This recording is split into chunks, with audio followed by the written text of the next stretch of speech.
Mutual consent से divorce file करना मतलब छुट्टा-छेड़ा। अब वैसे तो ये बहुत आसान होता है, लेकिन हम ऐसी गलतियाँ करते हैं जिस हिसाब से हमको काफ़ी सारा प्रॉब्लम्स झेलना पड़ता है। देखिए, अगर आप वाइफ़ हैं यानी धर्मपत्नी हैं या धर्मपति हैं, तो इसमें कई सी दिक्कत होती है क्योंकि कभी-कभी पैसा मिलने के बाद धर्मपत्नी आपकी मना कर देती है कि भाई अब हमें डिवोर्स नहीं चाहिए। तो ये सारी कई प्रॉब्लम और दिक्कतें आपके लाइफ में जब शादी होती है तब आती है। छूटा-छेड़ा के लिए।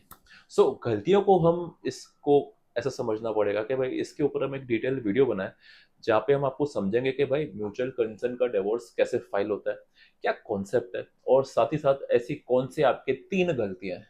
आप जो जब म्यूचुअल शादी करते हैं तो पहले तो गलती करते हैं, उसके बाद डिवोर्स लेने के टाइम भी आप कभी-कभी गलती करते हैं, तो वो समझना बहुत ज़रूरी है। तो मैं हूँ आपका एडवोकेट दोस्त कुणाल चंद्रमानी और मेरा पेज का नाम है ये अर्बन लॉयर। सो आज का वीडियो शुरू करेंगे बहुत ही जेन्युइन तरीके से। तो ये जो म्यूचुअल कंसेंट ऑफ डिवोर्स होता है ना, उसका कॉन्सेप्ट होता है ना, तो और उसके साथ जो शादी करने की गलती के बाद अलग जो 3 गलतियाँ होती है डिवोर्स करने के लिए, तो उसके लिए हम आज बात करेंगे और उससे पहले आप घंटा सॉरी ये बेल बजाइए और सब्सक्राइब करिए। यस। सो डिवोर्स करने के 2 तरीके होते हैं। अगर अगली पार्टी आपको कंसर्न नहीं दे रही है डिवोर्स देने के लिए, तो जो सेक्शन 13 रहता है जिसमें क्रूअल्टी है, डेजर्शन है, मार पीट ये वो, तो उसमें आपका डिवोर्स हो सकता है। और अगर आपके साथ गलत होता है तो वो आपको एक एग्जैक्ट रीजन बताना पड़ेगा कि क्यों आपको डिवोर्स चाहिए, और उसमें आपको काफी साल लग जाते हैं। और जो दूसरा होता है वो म्यूचुअल डिवोर्स होता है 13 बी। अगर दोनों पति पत्नी राजी है म्यूचुअल कंसेंट डिवोर्स से, तो उसके लिए 13 बी के अंदर ऑफ हिंदू मैरिज एक्ट में जो कहता है कि भाई अगर पति पत्नी आपस में राजीनामा करके एक ऐसी पिटिशन डालते हैं ज्वाइंटली, तो आपको डिवोर्स मिल जाएगा। अब कोर्ट को ये नहीं देखना है कि आपकी क्या टर्म्स कंडीशन है, कोर्ट को फर्क नहीं पड़ता। कोर्ट को ये देखना है कि जो पार्टी आई है क्या वो जेन्यून है, क्या वो फ्री विल से, किसी ने किसी के ऊपर प्रेशर डाला नहीं है, तो कोर्ट को वो देखना होता है। तो सेक्शन 13 बी की एप्लीकेशन आपके देश के शहर के जो भी आपका जुरिस्डिक्शन आता है वहां पे लग जाता है। जुरिस्डिक्शन की बात हम यहाँ पर नहीं करेंगे, बट यहाँ पे सेपरेशन की बात करना जरूरी है। यहाँ पे सेपरेशन में आपका जो होता है वो 1 साल जरूर होना चाहिए, उसमें आपका डिस्टेंस रहना चाहिए। और आपके साथ जो भी शारीरिक संबंध जो भी होता है, डिस्टेंस 1 साल जितना होना चाहिए। और जो टर्म्स एंड कंडीशन होती है वो उस पिटिशन में लिखते हैं, टर्म्स लिखते हैं, और वो पिटिशन को फाइल कर दिया जाता है। देखो, सेक्शन 13 बी में 2 मोशन होते हैं। जिस दिन फाइल करते हैं उस दिन आपकी बातों को रिकॉर्ड किया जाता है, एफिडेविट दिया जाता है, और जो पहला मोशन होता है, पहला धक्का होता है, आपकी डिवोर्स के प्रोसीडिंग में लगता है। सो कानून कहता है कि जो सेकंड मोशन होगा उसके लिए कोर्ट आपको 6 महीने और सजा देगी, और जो मैक्सिमम सजा दी जाएगी वो 18 महीने की दी जाएगी। मतलब उसको हम कानून की भाषा में कूलिंग पीरियड कहते हैं। कूलिंग पीरियड ये जो होता है ना, आप देख लीजिए, सोच लीजिए, आप दारू पी के कूल हो जाइए कि आपको वास्तव में डिवोर्स चाहिए कि नहीं चाहिए, क्योंकि पीने के बाद कुछ लोग अच्छा भी सोचते हैं। अगर आप जल्दबाजी कर रहे हो तो वो कूलिंग पीरियड इसलिए दिया जाता है, फनी थिंग्स आउटसाइड। इस पीरियड को इसलिए बनाया गया है। तो वो जो फर्स्ट मोशन होता है ना, उसके बाद आप सेकंड मोशन करते हैं और कहते हैं कि भाई हाँ, मुझे अभी डिवोर्स देने का है, तो कोर्ट आपको डिवोर्स दे देती है। देखो, यहाँ पे एक बात बता दूं, जो 6 महीने का पीरियड है उसके लिए honourable supreme court of India ने डायरेक्शन दी रखी है कि सुप्रीम कोर्ट कहती है कि अगर दोनों पार्टी में बिल्कुल ही नहीं बनती और जल्दी चाहते हो तो आप एक एप्लीकेशन लगा सकते हैं सेम रिलेवेंट कोर्ट में कि भाई ये जो 6 महीने का कूलिंग पीरियड है, ठंडे वाला पीरियड है, वो वेव ऑफ किया जाए। और कोर्ट नहीं करती है तो उसके बाद ऑनरेबल हाई कोर्ट में जा सकते हैं, उस एप्लीकेशन को जो वेव ऑफ करने वाली है उसको चैलेंज कर सकते हैं। तो ये होता है मोटा मोटा बेसिक कॉन्सेप्ट कि आपका कैसा ये प्रोसेस होता है। देखिए, एक और समझने वाली बात है कि अगर आप 500 रुपए या 100 रुपए के स्टैम्प में एक राजीनामा बना दीजिए, जिसको लोकल लैंग्वेज में छो छोर पट्टी कहते हैं, तो वो चीज आप मत करिए, क्योंकि लिए वो चीज गलत है, क्योंकि इसके लिए आपको एक डिग्री लेनी पड़ती है। इसकी कोई लीगल बाइंडिंग नहीं है, वो सच में छोर पट्टी है। आप ध्यान रखिए कि ऐसा ना करें, और अगर ऐसा हो जाता है तो फिर सामने वाली पार्टी बैगेमे भी लगा सकती है। तो ये बेसिक कॉन्सेप्ट आप समझ लो। अब यहाँ से मेन पार्ट शुरू होता है, नहीं खत्म नहीं हुआ, अब भी मेन चालू हो रहा है। तो 3 गलतियां आपको समझना बहुत जरूरी है। जब आप म्यूचुअल कंसेंट से डिवोर्स लेते हैं तो 3 गलतियां समझिए।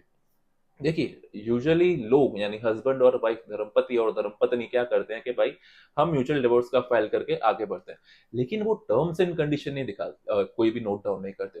क्या उस पिटिशन में आपने एमओयू अटैच किया है? देखो, मैं आपसे एक हाथ जोड़ के रिक्वेस्ट करता हूँ, जब आप पिटिशन फाइल करिए उससे पहले एमओयू ड्राफ्ट करवा दीजिए एक अच्छे एडवोकेट से, क्योंकि वो एक होता है आपका सेटलमेंट एग्रीमेंट।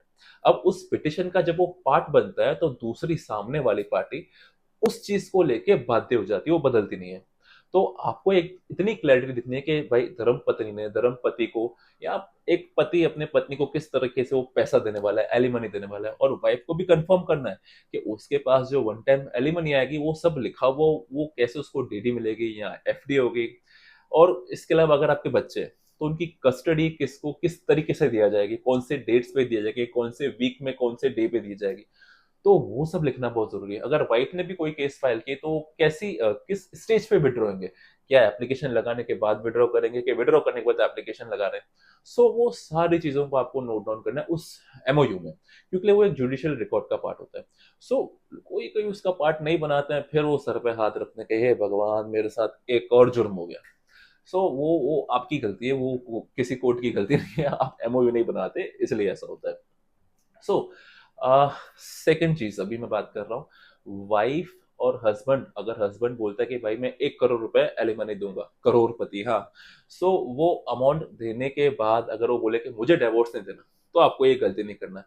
आपको क्लियरली लिखना है हर एक चीज कि कौन से मोशन पे कितना अमाउंट दिया जाएगा। मेक श्योर चेक ना ले, क्योंकि चेक बाउंस हो जाता है तो एक और लिटिगेशन में जाएंगे आप। वो आप एक काम करिए, बेस्ट है या तो एफडी कराइए या डीडी कराइए, क्योंकि डीडी या एफडी से बेस्ट तो कोई एविडेंस नहीं होगा। डीडी का नंबर उस एमओयू में लिखवा दीजिए और उसके हिसाब से प्रोसेस करिए। तो आपको ये मेक श्योर करना है कि आपको प्रॉपर एलिमनी मिले। यस वाइफ, ये आपको मेक श्योर जरूर करना है। और हस्बैंड तो भाई लुट ही रहा है। तो और ये जो प्रोसेस होता है उस बीच में आपके जो केसेस होते हैं ना म्यूचुअल एग्रीमेंट में, जो ज्वाइंट सेटलमेंट कर रहे हैं, उसमें आपके केसेस सारे विड्रॉ करवा दीजिए फर्स्ट मोशन के बाद। आपके जो भी वाइफ ने जो भी केसेस फाइल किए, चाहे 498 किया है, चाहे डोमेस्टिक किया है, चाहे 125 किया है, या कुछ भी किया है, तो विड्रॉ करनी। पर आपको समझना है 498 है, आपका विड्रॉ नहीं होता है, वो हाई कोर्ट से क्वॉश होता है।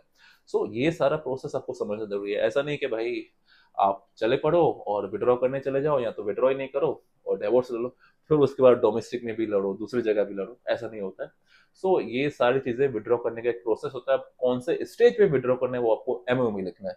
और सेकंड चीज 498 है, वो कंपाउंडेबल आपके हाई कोर्ट से क्वॉश होके होगा। सो उसमें क्वॉशिंग करना पड़ेगा, section 482 of CrPC and 528 of BNSS में होगा। सो ये दो गलती तो पहले आपको याद रखनी है। तो आप जब फाइल करते हैं, देखिए पहली गलती होती है एमओयू को पार्ट बनाना, और सेकंड गलती होती है कि पूरा का पूरा खुद एक साथ पैसा ना दे, धीरे धीरे अपना पैसा खत्म करे, धीरे धीरे अपने वाइफ को पैसा दे।